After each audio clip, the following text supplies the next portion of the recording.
How did the judge? So a bombshell court decision in Georgia's election case against former President Trump. The judge ruling this morning, just about an hour ago, that DA Fani Willis can stay on this case, but only if she cuts ties with her former romantic partner, Nathan Wade, the man she hired as a special prosecutor to lead the case against the former president, Donald Trump. And with that, we welcome you to a brand new hour of America's Newsroom. I'm Martha McCallum, in today for Dana Perino. I'm Bill Hemmer. Good morning. I mean, we talked at 6 o'clock this morning and says it's going to be a rock and roll kind of day, and it's going to be. Awaiting a reaction now from the DA, the judge's decision, raising a lot of questions, too. He found the defendants failed to prove there was enough conflict of interest to force the DA's removal, but the appearance of impropriety meant that either Willis or Wade has got to go. Here's Professor Kelly just last hour with us. It's like, finding two people in a bank vault and taking one off to jail. I mean, the question is, the appearance problem that the judge identified with regard to Wade was directly related to his relationship with Willis. Only one of them was disqualified. And so that's going to lead to these questions. I mean, well, why did Willis escape that same penalty? The opinion leaves us feeling like the court went and shot the wounded. Always put well by Jonathan Turley. Fox News Sunday anchor Shannon Bream joins us now. Welcome to you. How do you see this morning as you look at this document and you listen to all the back and forth as it rolls out? Yeah, so of course the judge knows the entire world in some essence is watching this case. And so bottom line, he says, you've got to get away from the idea that there could be any appearance of trouble, of political conflict here. He says, whether this case ends in conviction, acquittals, or something in between, the result should be one that instills confidence in the process. He says, a reasonable observer looking at this case say this was impartially applied, the law going after President Trump and all of these other co-defendants, that you can't have room for this. We had talked the whole time as he was going through this process of hearing from the witnesses. He had to decide whether it was going to be a conflict of interest or the appearance of a conflict of interest. We see where he landed on that. And you mentioned, Bill, just moments ago, that speech in the church, and a lot of people had argued about whether it should even be allowed in. Well, the judge spent a lot of time on it, and he did say, listen, it didn't deny a defendant the opportunity for a fundamentally fair trial by revealing anything that shouldn't have been talked about publicly, those kinds of things. But as one of the guests said, he did say it was legally improper because you're providing a public comment that creates dangerous waters, he said, for the district attorney. So again, we know what the choices are. The judge's main concern was that he wants people to have confidence in the ultimate findings at the end of this trial. Okay. All right. So we're going to see whether or not people have confidence, Shannon, right? Because a lot of folks are going to look at this and think that it was twisted legal steel. Can you understand that?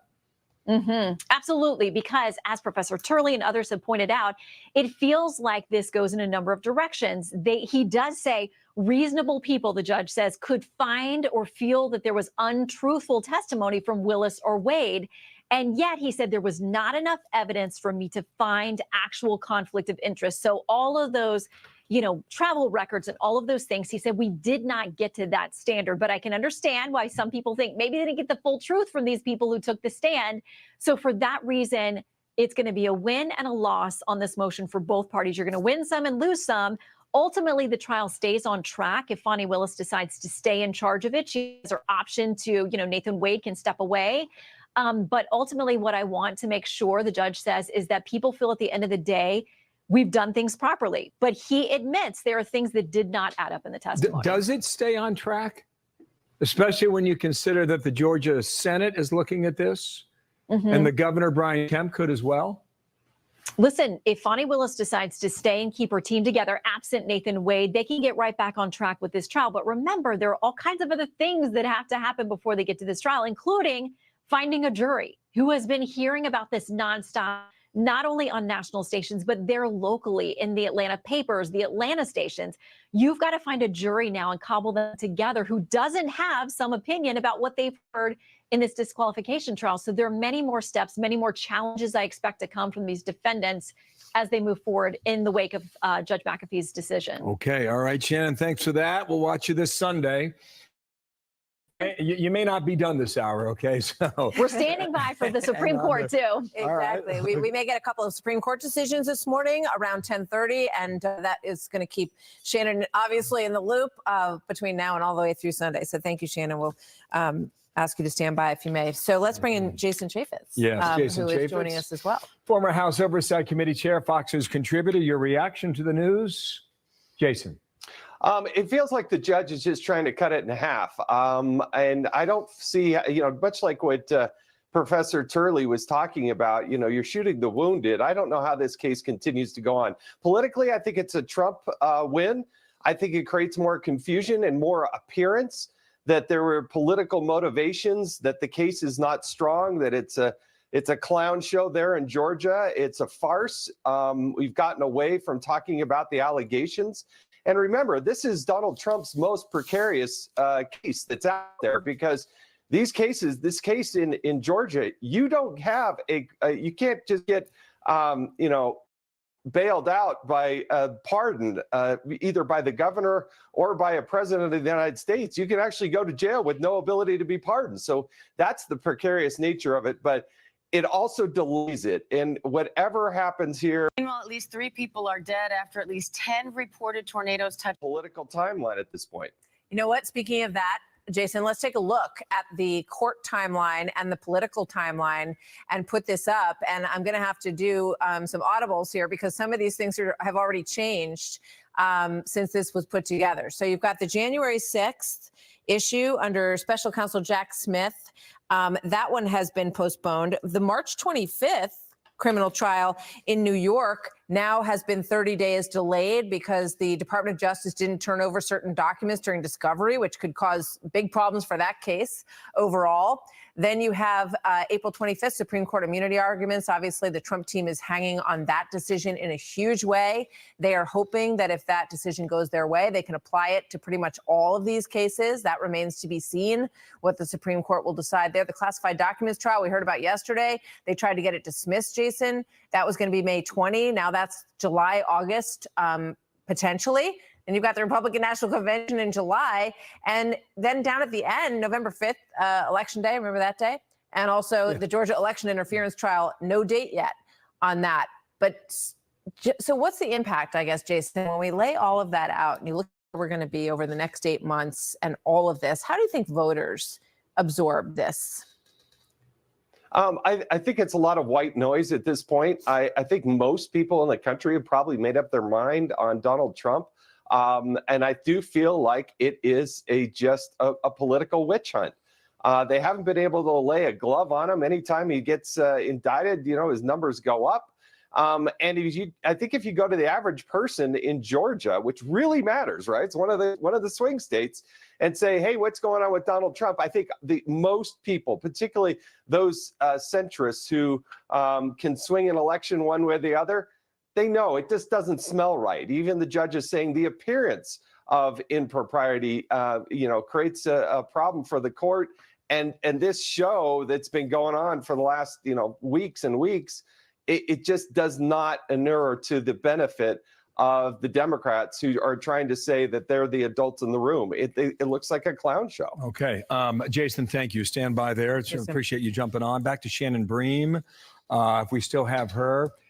We anticipate the Supreme Court, not today, but in all likelihood at the end of June, early July, to rule on immunity. If they rule in the president's favor, what happens to a case like this? Is it tossed anyway? Well, listen, he is got a real uphill battle. I think everybody agrees on that immunity question. And then you would have to look at the application in each of these cases, what he's charged with, what he's alleging, if in each of these cases, whether he's trying to link it to an official action as then president, because not all the cases have that connection. So it's going to be an uphill battle for him. But remember, there are other cases at SCOTUS too that are not just on the immunity question. That's the biggest one. But before that, they're going to have arguments in the Fisher case, which is about a J6 defendant who was charged with obstructing an official proceeding against the prosecutorial misconduct of Willis and Wade, including including the financial benefits, testifying untruthfully about when their personal relationship began, as well as Willis' extrajudicial MLK church speech, where she played the race card and falsely accused the defendants of their counsel of racism. Then he continues and says, "We will use all legal options available to continue to fight to end this case, which should have never been brought in the first place." That's exactly what you would expect, right? Sure. That they're not happy, Fani Willis gets to stay on the case, that, moving forward, they want this case to be dismissed. However, when you actually look at how they're going to use this, Donald Trump is going to repeat some of these lines in rallies. Okay. And, I'm getting a lot of pushback already online for saying that, Donald Trump is going to use this and his supporters are going to eat this up. But this is what I've seen for the last several years. Donald Trump takes some of these nuggets of truth. Yeah, who pushed back on that? Exactly. Well, the internet. Well, so, but Donald Trump takes a nugget of truth and fact from this report and then will blow it up, and his people will believe him. And not just his people, he will be able to reach other people by using this, because that is the tactic he has used since 2016. I will say, yes, this is, as you mentioned, Paula, it's a win-ish. But there's a lot of good information in here to actually buttress the credibility of Fani Willis. That might be surprising. One part in particular, this judge called BS on the idea that the people who brought this motion had proven that the money that was given as a salary was a through line to what was used for the vacation. It was their burden, just like it'll be the burden of the prosecutors at trial to make their case. Also, another aspect of here that they said, this was the theory of the defense's case, and the defense meaning Trump and counsel, that they were bringing this case and prolonging this case in an effort to sustain their romantic relationship. Go to West Virginia and drive there, or Nashville at different points in time. The judge essentially said, well, that can't be true, that she was trying to prolong. Not only did she ask for a trial date in 6 months after she brought this case, she said that she didn't want to sever these defendants. She wanted them all to stay together. Everything that she was doing was trying to expedite this case, which belies what they were trying to articulate. And so on that realm, she has some legs to stand on. I do agree. This judge, if you thought Robert Herr's one line about Biden was problematic, this is a whole This is a whole lot of her, things. And no one, I'm sure in the office, wants to hear it, but I'm suspecting it's one of those, you don't have to go home, Nathan Wade, but you can't stay here. Yeah, it's closing time. All right, well, guys, stand by. We got a lot more to talk about. We're going to squeeze in a quick break. We'll be right back. What happened to the golden boy of New Jersey? I engaged in an affair with another man. Did there's not precedent specifically on the issue of prosecuting a president criminally. There is language that deals both in civil cases as well as criminal process, meaning the requirement to have to disclose certain information. The Supreme Court has previously talked about the outer perimeters of the presidency as this kind of gate of immunity. So even if it's arguably within the perimeter of the presidency. And I think that if that standard is applied, then we look at what Trump is saying about the nature of his conduct on January 6th. He's essentially saying that one of the important roles of the president is to ensure that elections are fair. I can see that as a reasonable argument, even in the foreign relations. The president is given the right to engage in foreign relations and basically unencumbered. And so what other countries think about the fairness of our election system is certainly important to foreign relations. And so that could fall into that umbrella. There's various ways that he could argue that. And I think that the Supreme Court could be very lenient on that, because they don't want to get involved in the politics of what the president does or does not do. They answer legal questions, not political. So you've seen their filing already. Of course. You've read through it. Yes. And you seem to be impressed by the argument they're making. I like it a lot, but I know that there are others, Jonathan Turley and others who are not as favorable on it. So there's arguments that go both ways. It is a very credible argument. It's a very important issue in that the Supreme Court needs to draw that line. I think one of the issues in the Supreme Court allowing this to move forward and not declaring immunity is how do they draw the line? How do they draw a legal standard that essentially says Trump crossed that standard versus other presidents who might not? Actions in war, actions in negotiations and finance that go on with presidents. Where does the line get drawn as to when you can prosecute a president for negligent homicide when he orders a military mission that was perhaps ill-advised? Wow. I'll go. Turley, your name was invoked. Care to respond on that argument? Well, I think that, as we've discussed before, that the argument made by President Trump in front of the lower courts was so sweeping that I just don't see how a majority could be eked out to support that claim. I do believe that there are justices who are as concerned about the sweeping implications of the DC Circuit, that they are limiting this too much, or at least not articulating when a president may still have some immunity. So they may end up supporting the result without supporting the rationale, or they may end up tinkering with it. I just don't believe that there is likely a majority on the court that would support the full argument presented by President Trump. Now, having said that, we'll just have to wait. The oral argument's going to be very interesting here. I want to echo the reference to the Fisher case. That case probably has much more significance for President Trump, ultimately, if you're looking at the odds. If the court finds that the obstruction count was invalid in that case, which doesn't involve President Trump, it would knock out some of the counts against President Trump. That would further weaken this case by the special counsel. Okay, sir. Thank you. We're going to get everybody a pamphlet to follow along when we continue here. To our team, stand by here. We'll get more reaction. The Willis Wade matter out of Atlanta. What's she going to do? The ball really is in her court. And the RNC has a brand new chairman. It's his first week on the job. Moments ago, he put out his first memo to his team and Republicans across the country. He has yet to do an interview on television, but he will today. And we'll ask him about this and also how he plans to win come November. Don't miss that coming up. Welcome to Stormy Heights, where the windows are always Pella. Pella's fiberglass is the strongest material for windows and patio doors. The fiberglass frame is even scratch and dent resistant. Pella Windows, tested for extremes, designed for your home. Want to save money and get cash? For veteran homeowners, it's easy as 1, 2, 3. 1, call New Day and apply. 2, take out an average of $70,000. 3, pay off your credit cards. Call 1-888-985-1371. Attention, former Marines and family members stationed at Camp Lejeune. If you lived or worked at Camp Lejeune, North Carolina for at least 30 days from August 1953 through December 1987 and have been diagnosed with cancer, neurobehavioral effects, had a child born with birth defects, were diagnosed with fertility issues or more, you may qualify for significant financial compensation. Call Saddle Rock Legal Group now to discuss your case. It has been proven that the water at Camp Lejeune during those years was extremely contaminated with toxic chemicals. A new law passed by Congress now allows veterans and their surviving family members to bring lawsuits and potentially recover damages for harm from exposure to contaminated water at Camp Lejeune. Don't wait until it's too late. It only takes a few minutes and the call is completely free. Call Saddle Rock Legal Group to discuss your case now. Call 1-800-630-3838. That's 1-800-630-3838. Call now. Find a great deal for your ideal hotel.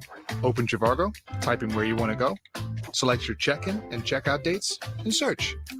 Compare prices for the same hotel and save up to $30 a night. Hotel Trivago. If I wasn't a clinical psychologist, I think I would have become a veterinarian. If I could stand the sight of blood, which I can't really, so maybe you should strike that. My name is Dr. Gear. I've been a clinical psychologist since 1991. I was licensed, and I love being a clinical psychologist because I like helping people. I was inspired to take Balance of Nature, and then when I started doing some research into the product, I thought, sounds good. Let me give it a try. So I started taking Balance of Nature about 2.5 years ago. What I really like about Balance of Nature is that it has fruits and vegetable ingredients. I feel great. And because I feel great, I'm able to do everything that I want to do. I tell people that Balance of Nature is a wonderful supplement because I truly trust in the product. I really love taking Balance of Nature. Go to balanceofnature.com and get 35% off plus $10 off any additional sets as a preferred customer by using discount code Fox News. Saving on your education should be a right, not a competition. At University of Phoenix, you'll get the best scholarship or savings you qualify for. Simple as that. Explore scholarship options at University of Phoenix. The first to document COVID's origin, exposing human trafficking on the border and fentanyl from its source. For daring to tell the truth, we've been censored, demonetized, and attacked. We've been jailed in China. In Hong Kong, we've been torched. In Atlanta, we were tied to a chair and bloodied. In print and online, we have the courage to deliver the truth at all costs. The Epoch Times is your source for truth. Discover truth at theepochtimes.com now. Harris Faulkner puts America's news in focus. We begin here demanding answers. Don't miss the Faulkner Focus, weekdays at 11 on Fox News Channel. Everyone deserves a healthcare partner who's there for what matters. Cliff Bar gives you energy, but you get the win. The most important ingredient is you. Cheers to 50 years of the players. Here's to the countless moments that make this the PGA Tour's gold standard, the Players' Championship, on NBC and Peacock.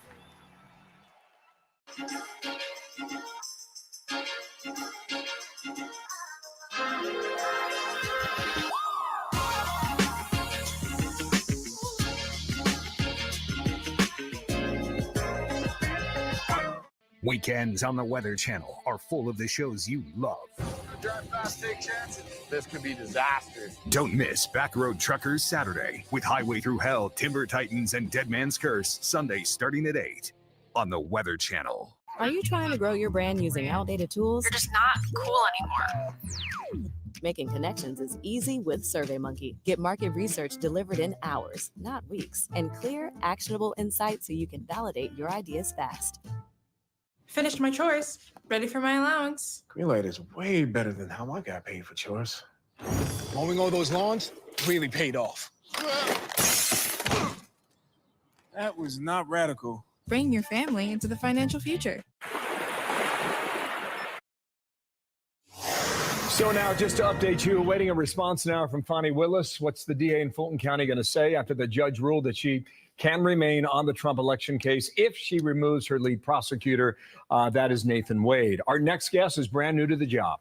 He is the RNC chairman, Michael Whatley. He previously served as general counsel for the RNC, a Tar Heel out of North Carolina. And sir, thank you for your time. And well, I guess your timing is pretty spot on. So thank you for being here today.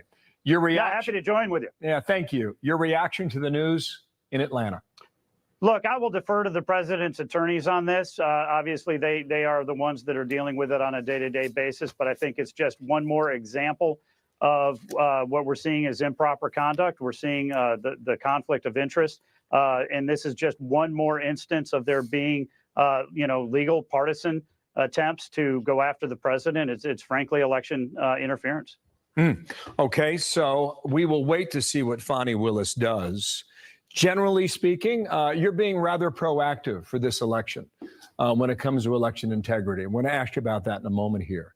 But what do you think in the bigger scheme of the cases facing the Republican presumptive nominee? Do you Look, see, again, I'm going to defer to the president's attorneys on each case. I apologize, Mr. Whatley. Do you see any of these cases being resolved before November at the moment? Look, I will defer to the president's attorneys on the specifics for all of those cases, but I do think it's important for the American voters to understand that these are partisan actors that are bringing these cases to influence the election. And the fact is that they're trying to deflect from the fact that Joe Biden, under his rule, under his presidency, inflation is out of control. Gas prices are up. Housing prices are up. We are seeing 9 million illegal immigrants come across the Mexican border. We don't know who they are. We don't know where they are. We don't know what they're doing. And so, America is not safer than we were 4 years ago. You look at the world stage, we're not in a stronger place than we were 4 years ago. This is an election that is about contrasts. And we just need to continue to focus on the fact that for all American families, they were better off and will be better off under President Trump than they are under Joe Biden. Mr. Whatley, Martha McCallum here. I know we want to talk to you about election integrity and what's really going to change under your leadership at the RNC. But and the audience that she has to go before is a jury whose own county was impacted by the alleged actions of Donald Trump and the co-defendants. And so we can certainly talk about the death by 1,000 cuts to credibility, but at the end of the day, any sound prosecutor knows that my personal life might be an issue. In this case, it likely will be in the memory, but they're going to balance that as a jury against what is alleged. You have a sweeping RICO case, conspiracy cases. People remember Shea Moss and Ruby Freeman. Right. Anytime someone's mentioning the race card purported to be played by Fani Willis in a church, they're going to think about who was targeted by the likes of Rudy Giuliani in places like Fulton County and Atlanta and beyond.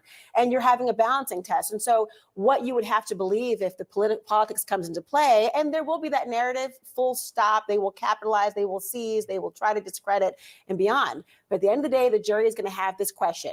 Do I care more about the relationship between Nathan Wade and Fani Willis, or more about the actions alleged that you're going to provide evidence for in trial if you can?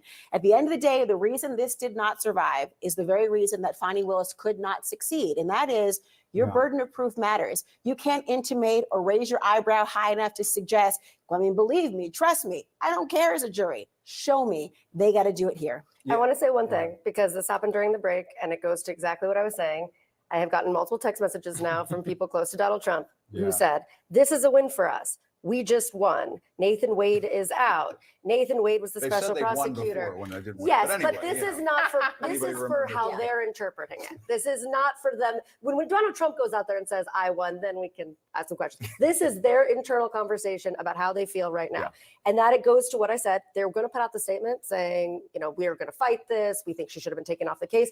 But any movement for them was a win, particularly as we talk about. You just heard this lawyer saying that they don't believe this case is going to go to trial before November. The entire goal of all of these different motions and pushes has been to push these trials till after the November election with the hope that Donald Trump gets elected and can get rid of all of them. Now, obviously, there's another option that he doesn't get elected and then he just has a bunch of trials. But that's future and he can't Donald make Trump the Georgia problems. case go Not right away, now. right? He can't pardon away. He can't pardon or change out the Justice Department. Right.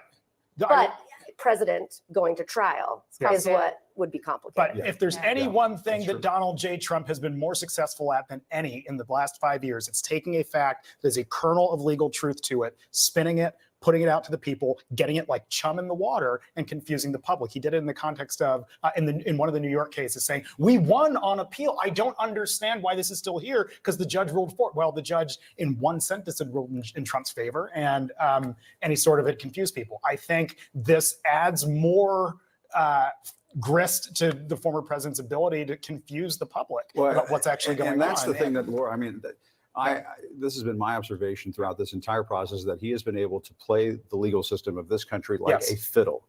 And the Alvin Bragg case, for example, may not start now on March 25th. There's a possibility that's going to get delayed a month. There's the immunity questions in the Jack Smith January 6th case. I mean, the list goes on and on.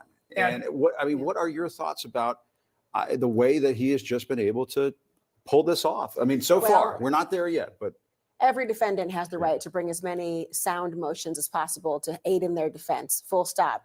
I'm particularly invested and interested now that so many members of Congress, the Robert Hur testimony and Congressman Jim Jordan alike, talking about a two-tier justice system. I'm so hopeful that they will recognize that with the idea of the rich and the poor and how there is this big divide. there's this tier way up here where the wealthy and the powerful can just delay things until kingdom come. And then there's everybody else that does not have that ability. I hope for consistency's sake, the same fervor they use to defend on a political reason will defend for everyone else who's a Tom, Dick, and Harry in the justice system. But at the end of the day, delay is a tactic, but you can only kick the can down the road so far if you are him and somebody in the office. But this case is so much more important than just the one. We talk about the audience of one as Donald Trump. There are co-defendants who are not being held to account in any other state, any other jurisdiction, at any other level. They include the false slate of electors. They include conspiracy allegations. They talk about things that go to the very heart and core of our democracy. And so this is a case that certainly has an impact on what Donald Trump will be able to say and what maybe Mark Meadows can say. But there are more than a dozen others who are not household names, who are very much alleged to have engaged in behavior that is antithetical to our democracy. And so we have to be very expansive of how we think of this for not just Trump, but the rest of the defendants as well. Trump's getting help. It's not just that there are these incredible masterminds who are delaying everything. They're getting help from judges, justices and apparently prosecutors or whatever the heck happened last night in New York with this evidence that just came out of nowhere. So the justices of the Supreme Court, they could have resolved this issue of immunity months ago. They opted not to. They're going to hear arguments. It's not expected he's going to win on the merits, but that's helping him with delay. Again, even Judge McAfee, the things that he said today, helping the strategy of undermining trust, but also delay. It took him a while, right? He had time to do interviews. He probably could have done this a few days ago. Well, and the then Justice also Department, prosecutors in New York. It's not just them. They have a lot of help delaying this. It's not me saying. A lot of legal experts have said the Justice Department took way too long to appoint a special prosecutor in Jack Smith to do the documents case, to go after the January 6th case. Elliot, any final thoughts? No, just my final thought is and I'm just going to sort of repeat the point. I think the great tragedy in all of this is that whenever any of these matters go to trial, you're going to have to find 12 people who can sit fairly in judgment. And the process of tainting a jury pool, getting in people's heads with misinformation, disinformation, facts that simply are not true about cases can be a many years long process. And like your point, Jim, the former president has played the system like a fiddle and gotten in people's heads, and will in this case too, making it very hard to find 12 or 14 with alternates, Americans who can sit in judgment of his actual conduct and not have all this nonsense and lies and untruth kicking around in their heads. And as you saw, frankly, from the text message Kristen got, it's already starting and they're doing it again. Stop checking your phone. Just put the phone down. What are you doing? Everybody, if you go and tell everybody I can stop checking my phone, I will be very happy. All right, guys, great discussion. The legal system grinds on. We'll keep our eyes on all of this, but there's more breaking news just ahead this morning. At least 3 people are dead, dozens more injured as daylight revealing the magnitude of destruction from these severe storms that swept across Ohio, Indiana, much of the Midwest. We'll talk about that next year live in the CNN Newsroom. Anderson Cooper 360, tonight at 8 on CNN.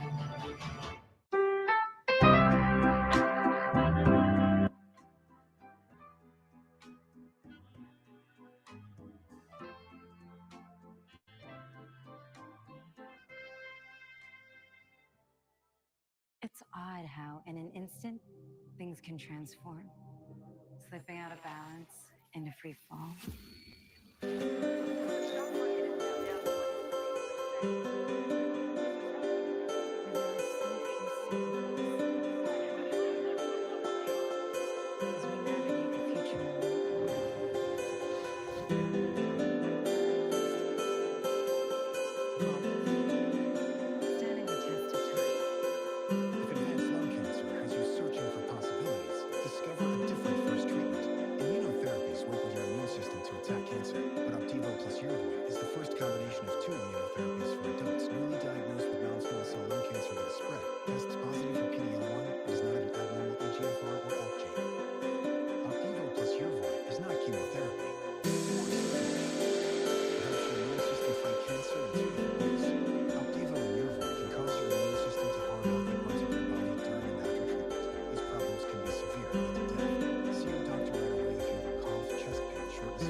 I was inspired to take down the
nausea, or vomiting. Some people taking the Tesla had depression, thoughts, or weight loss.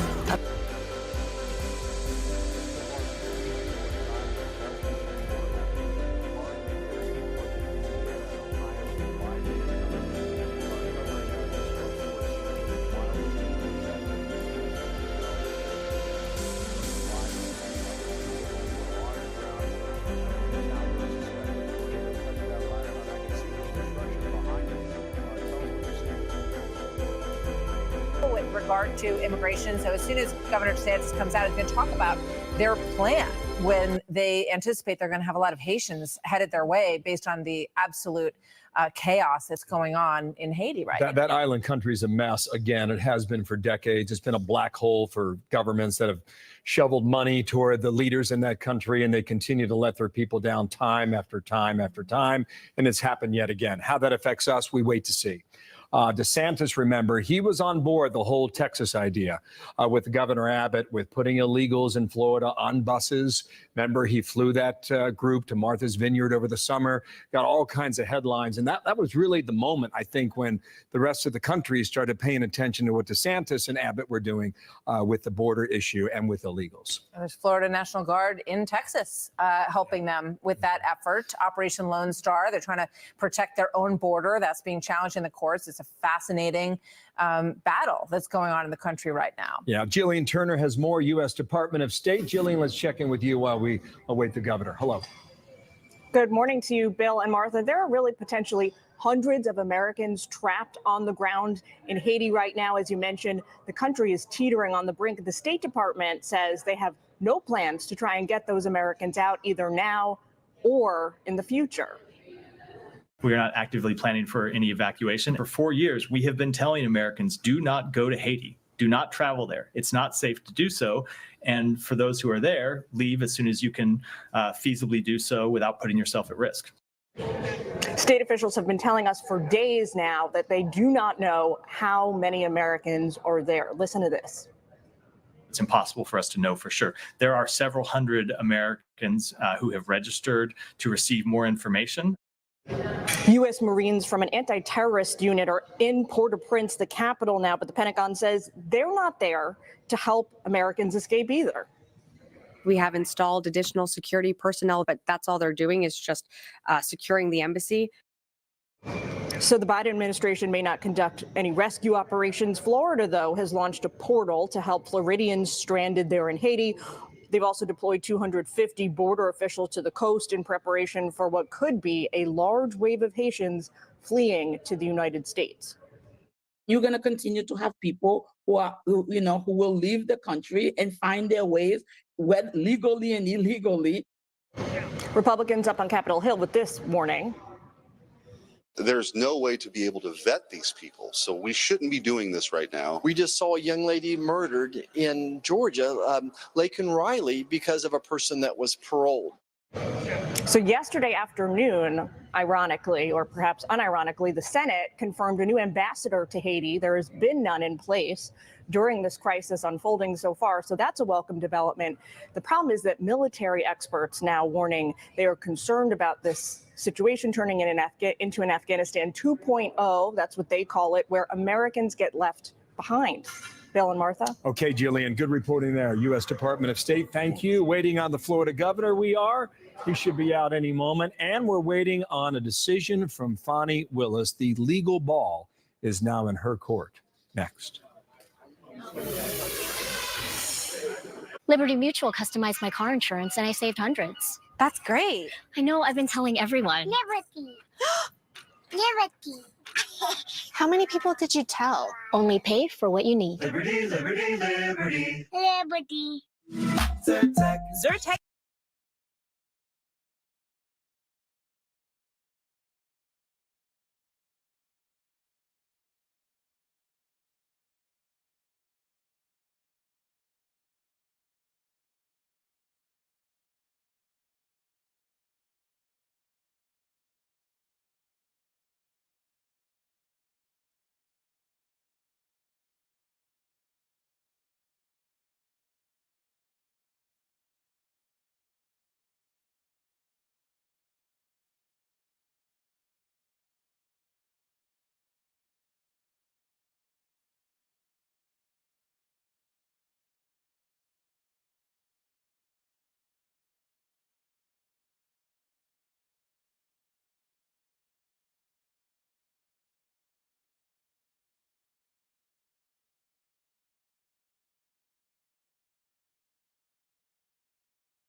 there. This is Pastor Robert L. Carver II, and I'm so glad that you joined me here. I have something I want to let you know. You see how high gas is? You see we have a baby formula shortage. We also have food that's high. Inflation is high. What is going on?